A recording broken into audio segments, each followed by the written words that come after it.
The cotton stretched endlessly toward the horizon, white bowls bursting from brown stalks like accusations against the scorched earth.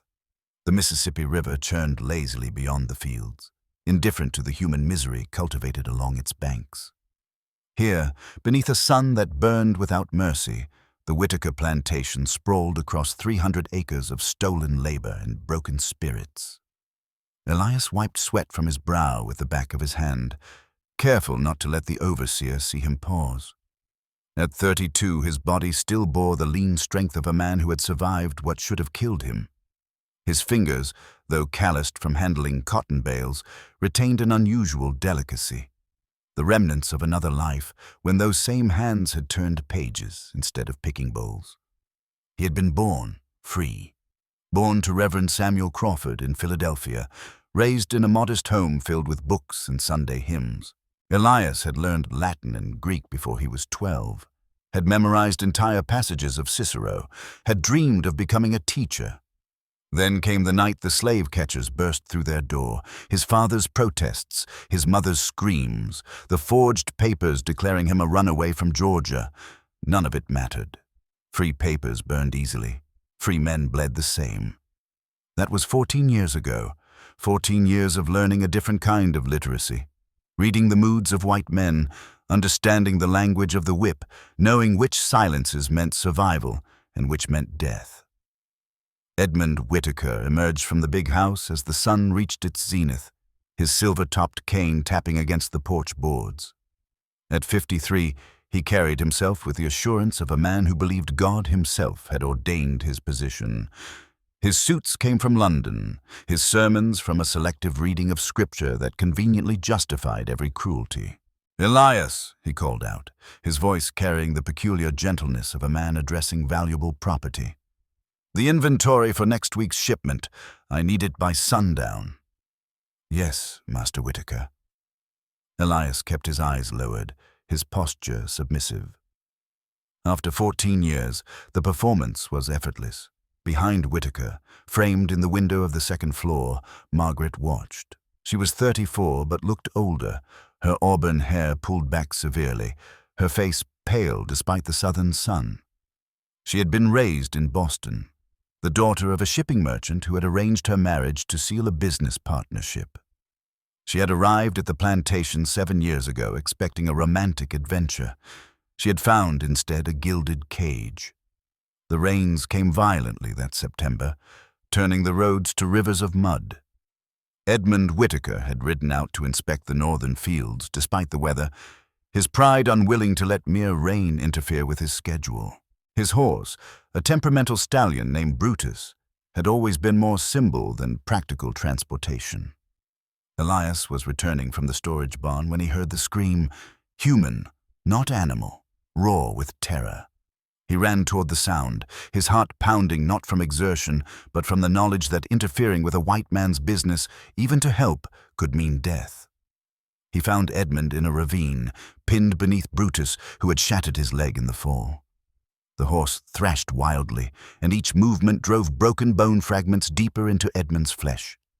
The master's face had gone gray with shock, rain mixing with tears of agony. Elias should have run for help, should have called the overseers, should have done anything except what he did, waded into the churning water, grabbed Brutus's bridle, and used every ounce of his strength to calm the panicked animal. It took 15 minutes that felt like hours, his muscles screaming, Edmund's consciousness fading in and out. Finally, mercifully, Brutus stilled enough for Elias to drag his master free. The plantation's doctor arrived 2 hours later, half drunk but competent enough to set the bone. Edmund would live, though he would walk with a pronounced limp for the rest of his days. As the laudanum pulled him toward sleep, he gripped Elias's wrist with surprising strength. "You saved my life," he whispered, his eyes glassy but focused. "Ask for something. Anything. One request. I am a man of my word before God." Elias said nothing, watching the white man slip into unconscious. He had learned long ago that promises from masters were like morning dew, they evaporated under scrutiny. But Edmund remembered. 3 days later, recovered enough to sit up in bed, he summoned Elias to his room. Margaret was there too, arranging flowers in a vase, her presence decorative and silent. "I meant what I said," Edmund began, gesturing for Elias to stand closer. "Name your request. Freedom, perhaps? Money for your family's freedom? I know you had people once." Elias stood motionless, his mind racing through possibilities and consequences. Freedom would make him a target for slave catchers. Money would raise questions. Anything practical would expose his intelligence, marking him as dangerous. Yet the opportunity was real, witnessed by Margaret, whose eyes met his briefly before darting away. "Master Whitaker," he said slowly, each word carefully weighted, "I request one evening of conversation with Mrs. Whitaker. No chains, no overseer watching, just two people talking as God made us. Nothing more." The silence that followed was absolute. Margaret's hand froze mid-arrangement, a rose petal falling to the floor. Edmund stared, his expression cycling through confusion, suspicion, and finally amusement. "You want to talk?" Edmund laughed, the sound sharp in the confined room. "To my wife? About what exactly?" "About scripture, sir. About the Latin passages. I saw the books in her sitting room once, when I was repairing the window. I learned some Latin before." I thought. He let the sentence trail off, playing the role of the simple slave with an odd but harmless request. Edmund's amusement deepened. This was perfect, a request so peculiar it posed no real threat. His property wanted to discuss religion with his wife. It satisfied his debt without costing him anything of value. More importantly, it confirmed his belief that even the cleverest slaves remained fundamentally childlike in their desires. "Margaret?" Edmund turned to his wife. "What say you?" She recovered her composure, her voice steady. "If it pleases you, husband, I see no harm in it. Perhaps I might do some good, instructing him in proper Christian understanding." "One evening, then, this Friday, in the library. You'll have 3 hours, from 8 until 11. Overseer Johns will be stationed outside the door." Edmund smiled magnanimously. Let no man say Edmund Whitaker does not keep his word. Friday arrived with agonizing slowness. Elias performed his duties mechanically, his mind churning with what he might say, what he dared say. He had asked for this knowing it was dangerous, understanding that some hungers were more deadly than the desire for freedom. He hungered for recognition, for acknowledgement that his mind still existed beneath the mask he wore. Margaret prepared with equal trepidation. She bathed carefully, chose a simple dress, and dismissed her maid early.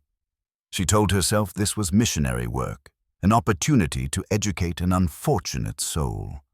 But she had seen something in Elias's eyes that afternoon, a depth of intelligence that unsettled and intrigued her. In 7 years of marriage, Edmund had never looked at her as anything more than an ornament to be maintained and occasionally displayed. The library was lit by oil lamps when Elias entered at precisely 8 o'clock. Margaret sat in a high-backed chair, a Bible open on her lap. Overseer Johns stood outside, his shadow visible through the frosted glass door. "Good evening, Mrs. Whitaker," Elias said, remaining standing until she gestured to a chair opposite her. "Good evening, Elias." She paused, uncertain how to begin. "I thought we might start with Psalms. Do you know them? 'The Lord is my shepherd,'" he recited in flawless Latin. "I shall not want. He maketh me to lie down in green pastures." His pronunciation was better than hers, carrying the rounded vowels of classical education rather than the anglicized Latin of southern seminaries. Margaret's composure cracked. "Where did you learn that?" "My father was a minister, a free man in Philadelphia." The words came quietly, each one a small revolution. "I was born free, Mrs. Whitaker. I had 14 years of freedom before papers were forged, and I was sold south." She set down the Bible with trembling hands. "Does Master Whitaker know?" "I've never told him, Free blacks who end up enslaved don't tend to live long. Acknowledging my education would be signing my death warrant." He leaned forward slightly. "But you asked what I wanted to discuss, ma'am. I wanted 3 hours where I could speak without performing ignorance, where someone might speak to me as though I possess a soul worth addressing." Margaret felt something crack inside her chest, the careful wall she had built between herself and the suffering that surrounded her. "I know something of cages," she whispered. "Mine is lined with silk and silver, but I am no less trapped." "Then let us be 2 prisoners," Elias said, "speaking honestly for 1 evening." They talked until the oil lamps burned low. About philosophy and faith, about the contortions of scripture required to justify slavery, about the crushing loneliness of existing as decoration rather than person. Margaret admitted she had not chosen her marriage, had not wanted to come south, spent her days in a house full of servants, but utterly alone. Elias described the particular torture of remembering freedom, of knowing what he had lost when others had never known anything different. At one point, Margaret wept quietly, ashamed of her tears. "What right do I have to complain? You suffer infinitely more." "Suffering is not a competition, Mrs. Whitaker. Pain is simply pain, and loneliness devours the soul regardless of one's circumstances." He handed her a handkerchief, careful not to let their fingers touch. When the clock struck 11, they both stood reluctantly. The 3 hours had passed like 3 minutes. "Thank you," Margaret said. "I cannot remember the last time someone truly listened to me." "Nor I," Elias replied, "though we both know this cannot happen again." "No," she agreed softly, "it cannot." But something had shifted. Some fundamental recognition passed between them. As Elias left the library and returned to his quarters, he walked differently, spine straighter, head held a fraction higher. And Margaret, watching from the window, felt her carefully maintained indifference to the plantation's cruelties begin to crumble. The following weeks brought subtle changes that the overseers noticed before Edmund did. Elias no longer shuffled his feet when walking past white men. His responses, though still respectful, carried a new precision. When Overseer Johns barked an order, Elias obeyed, but his eyes held something that had not been there before, a flicker of retained dignity. Margaret began visiting the storage barn where Elias worked, ostensibly to inventory the household supplies stored there. She brought books from the library, left them where he might find them. Paradise Lost, The Confessions of Augustine, Marcus Aurelius. No words passed between them, but the exchange was understood. One afternoon she found him reading Meditations, his lips moving silently as he worked through the Latin. She should have reprimanded him, reminded him that literate slaves were forbidden. Instead, she said, "The translation is clumsy. The Greek original is far more elegant." "I never learned Greek thoroughly," he admitted, forgetting for a moment to add, "ma'am." "I could teach you," she said, the words escaping before wisdom could stop them. "The basics, at least. No one uses the library on Tuesday afternoons." It was madness. It was dangerous. It violated every law and custom of their world. But Margaret had spent 7 years in a marriage that required her to be beautiful, silent, and fertile. She had failed at the third, producing no heir, rendering her value to Edmund purely decorative. In teaching Elias, she reclaimed something she thought lost: purpose, intellectual companionship, the simple pleasure of a mind engaged. Their lessons began in October. Once a week, for 2 hours, they bent over ancient texts while autumn light slanted through the library windows. They discussed Plato's Republic, debated the nature of justice, examined the contradictions in biblical defenses of slavery. Margaret discovered that Elias possessed a philosophical sophistication that surpassed most of the seminary graduates she had met. He discovered that she harbored a fierce, suppressed intellect that Edmund had systematically ignored. They were scrupulously careful. Never alone without the door open, never touching, even accidentally, never speaking of anything beyond the texts. But the other slaves noticed. The house servant saw Margaret's animation when she returned from the library. The field hands observed Elias's changing posture, the way he sometimes forgot to lower his eyes quickly enough. The whispers began in November. That boy Elias think he's something special. Acting like he white, reading books with the mistress? Master gonna notice soon. Somebody ought to tell him. Edmund noticed in December, though not through the whispers. He noticed the way Margaret smiled at dinner when previously she had merely endured. He noticed the gap between her silence and the intelligence flickering in her eyes. One evening, he followed her to the library and peered through the crack in the door. What he saw was worse than any physical infidelity.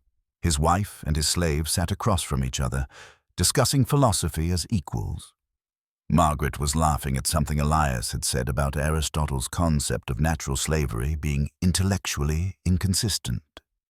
Their conversation flowed with the easy rhythm of genuine friendship.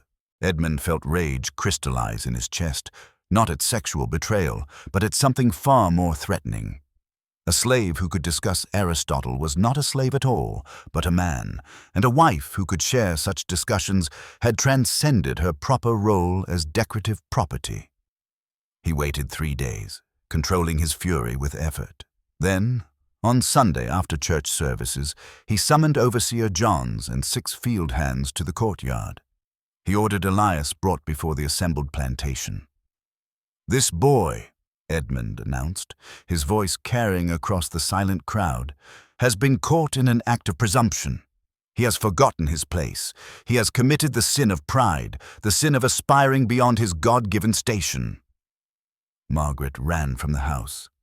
"Edmund, please, he has done nothing wrong." "Silence!" Edmund's roar stopped her mid-step. "You have been foolish, wife, but you are not on trial here. This creature has poisoned your mind with his educated pretensions." He turned to Elias, who stood motionless, understanding that any defense would only worsen his situation. "You saved my life, and I granted you a boon. You used that boon to infiltrate my household, to corrupt my wife's proper thinking, to rise above yourself."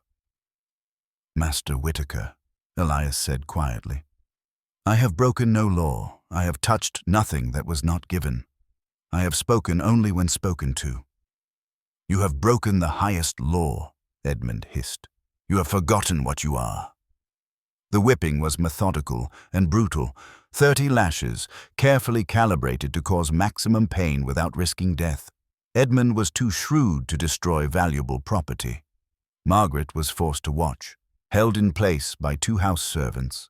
Each crack of the whip was designed not just to punish Elias, but to teach her the consequences of transgressing social boundaries. When it ended, Elias could barely stand.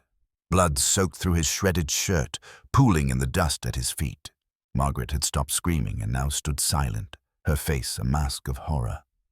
Edmund wiped his hands with a 𝘎𝙤𝙖𝙤𝙤𝙤, as though cleansing himself of something unclean. "You will be sold," he told Elias. "Tomorrow, to a sugar plantation in Louisiana. They work their slaves hard there. Life expectancy is about 3 years. Consider it mercy that I don't kill you outright." Margaret broke free from the servants and fell to her knees.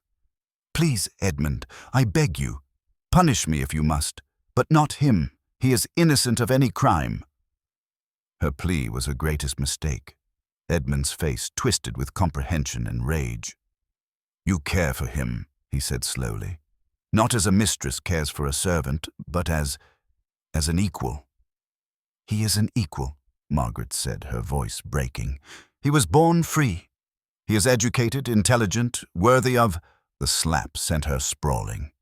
"Get inside," Edmund commanded. "You will stay in your room until I decide what to do with a wife who has humiliated me before God and man." That night, Margaret lay in her locked bedroom while Elias hung in chains in the storage barn, his back a landscape of agony. Neither slept. Both understood that they had crossed a line from which there was no return, not through any physical act, but through the far more dangerous crime of mutual recognition. The trader arrived at dawn, a rough man named Hutchins who specialized in difficult sales. He examined Elias with the practiced eye of someone assessing cattle, noting the fresh wounds with neither sympathy nor concern. "Education makes them troublesome," he commented to Edmund.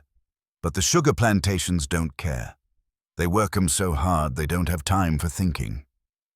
The sale was finalized in 20 minutes. Elias was loaded into a wagon with 4 other slaves bound for the deeper south. Margaret watched from her window, her hands pressed against the glass, tears streaming down her face. Elias looked up once before the wagon pulled away. Their eyes met across the distance, and in that moment a lifetime of unspoken words passed between them. Not love exactly, they had known each other too briefly and under too much constraint for love, but recognition, respect. The shared understanding of 2 people who had briefly touched humanity in a world designed to deny it. The wagon disappeared down the road. Margaret turned from the window and found Edmund standing in her doorway, his expression unreadable. "You wanted to know why I chose that particular punishment," he said. "Not death, which would have been merciful. Not simply another plantation, where he might find some measure of peace, but Louisiana, where sugar cane breaks bodies and spirits alike." "You are cruel," Margaret said quietly. "I am just," Edmund corrected. "That slave needed to be reminded of his place, and you needed to learn the price of forgetting yours." He left her then, returning to his study and his ledgers, satisfied that order had been restored. But order is fragile when built on cruelty. The plantation continued its rhythms, cotton picked, cotton ginned, cotton shipped down the Mississippi to markets that never asked about the hands that harvested it. Margaret resumed her decorative existence, hosting dinner parties and smiling at her husband's business associates. To the outside world, the Whitaker plantation remained a model of Southern prosperity and proper hierarchy. 4 years passed, 4 years in which Margaret moved through her days like a ghost, all animation drained from her eyes. 4 years in which Edmund's certainty in his righteousness never wavered. 4 years in which no one spoke Elias's name, as though forgetting him might erase the shame of what had happened. Then came April 1861, and the cannons firing on Fort Sumter. The war that had been threatening for decades finally arrived, and with it the slow unraveling of the world Edmund Whitaker had built. Edmund joined a Mississippi regiment, convinced the war would be brief and glorious. He was killed in the 2nd year, not in battle but in a fire that swept through the officers' barracks one night. The official report called it an accident. The whispers suggested otherwise. Something about a dispute over cards, a knocked lantern, a door mysteriously barred from outside. Margaret became a widow at 41, inheriting a plantation that was slowly dying. The Union blockade strangled cotton exports. Slaves began disappearing, walking off toward the Union lines. The remaining overseers were conscripted or fled. By 1864, the big house stood nearly empty, its grandeur fading like a photograph left in sunlight. In the chaos of war's final days, Margaret made a decision. She went to Edmund's study and opened the safe he thought she did not know about. Inside were the plantation's records, deeds, bills of sale, insurance documents. She began reading through them with the thoroughness of someone looking for specific information. She found it in a folder marked Special Acquisitions 1823. The document was a letter from a Philadelphia lawyer to a slave trader in Richmond. It concerned one Samuel Crawford, free black minister, and his son Elias. Apparently, Crawford had owed money to certain white businessmen in Philadelphia. When he could not pay, they had arranged for his son to be sold south to satisfy the debt. The papers proving Elias's free birth had been deliberately destroyed. A bribe to a corrupt magistrate had produced the forged documents declaring him a runaway slave. But the Philadelphia lawyer had kept copies, insurance, perhaps, or blackmail material. And Edmund, meticulous in his records, had purchased those copies along with Elias. He had known from the very beginning that he was enslaving a free man, had known and had done it anyway, because proving his power over human dignity mattered more than law or justice. Margaret's hands shook as she read. Edmund had not simply been cruel. He had been deliberately, calculatedly evil. He had chosen to destroy a free man's life, to erase his identity, to reduce him to property, not out of economic necessity, but out of pure will to dominate. She thought of Elias as she had last seen him, bloody and broken, loaded into a wagon bound for Louisiana's killing fields. 4 years in the sugarcane. The odds of survival were infinitesimal. The war ended in April 1865. By June, Union soldiers occupied the plantation, and Margaret was preparing to abandon it. The land would be confiscated, redistributed, or sold for taxes. She no longer cared. She packed a single trunk with her mother's jewelry, some clothes, and the documents from Edmund's safe. As she prepared to leave for the last time, a man appeared at the plantation's gate. He was thin to the point of emaciation, his face deeply lined, one arm ending at the elbow in a badly healed stump. But his eyes were Elias's eyes, still holding that particular depth of intelligence that 4 years in hell had not extinguished. Margaret ran to him without thought for propriety. "You're alive," she gasped. "How are you alive?" "The sugar plantation burned in '63, he said, his voice rough from disuse and damage. "Union raid. Most of the slaves died in the fire or were shot running. I lost the arm but made it to Union lines. Spent the war working as a translator. Turns out Latin and Greek are useful for reading Confederate dispatches." He smiled, the expression painful on his scarred face. "I came to see if you were still here, and to tell you something." He reached into his pocket and withdrew a folded piece of paper, worn soft from handling. "A Union chaplain gave me this. He'd served in Philadelphia before the war. When I told him my story, he made inquiries." The paper was a brief notice from the Philadelphia Inquirer, dated March 1824. "Reverend Samuel Crawford, noted minister and educator, died yesterday of grief and despair, 1 year after the disappearance of his son Elias. Friends say Crawford never recovered from the loss." Margaret read it and began to weep. "I'm so sorry. I'm so terribly sorry." "It's not your sorrow I came for," Elias said gently. "I came to tell you that I understand. What happened between us, those lessons, those conversations, they weren't wrong, no matter what he said. You saw me as human when I'd almost forgotten I was. That's worth remembering." "I found documents," Margaret said quickly, fetching them from her trunk. "Proof that Edmund knew you were free. Proof of how you were enslaved.